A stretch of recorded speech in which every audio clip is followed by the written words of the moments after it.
প্রথম পার্টে তো তোমাদের দেখিয়েছি যে কেমনভাবে কি সাজিয়েছে, কেমন কি অনুষ্ঠান হচ্ছে সবই দেখিয়েছি। তো এবার তোমাদেরকে দেখাবো যে আমি একটু অনুষ্ঠান শুনতে বসেছিলাম। তো দেখো কত সুন্দর মেয়েগুলো নাচছে আর কত লোক হয়েছে। কিন্তু একটা জিনিস কী বলো তো, অন্য বছরের থেকে এবার অনেকে কম লোক হয়েছে। যেহেতু অন্যবার প্রচুর লোক হয়, যে দাঁড়ানোর জায়গা থাকে না, বসতেও পর্যন্ত পারি না।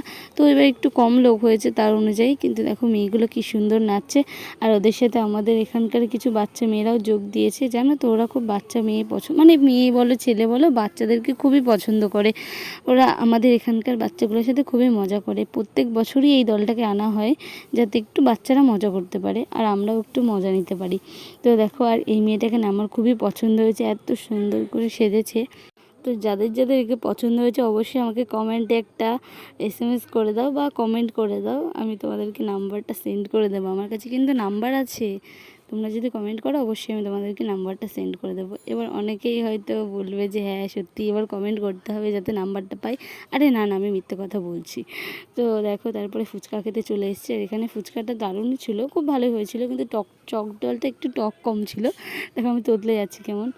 তো তারপরে একটু ফুচকা খেয়ে নিলাম, যেহেতু ফুচকা তো খেতেই হবে, যেটা আমার খুবই প্রিয়। তো আমি যেখানে যাই ফুচকা আমাকে খেতেই হবে। তো এটা হচ্ছে লাস্ট ফুচকা। তো আর একটা পার্ট অবশ্যই আছে দেখার জন্য, চ্যানেলটাকে সাবস্ক্রাইব করো প্লিজ।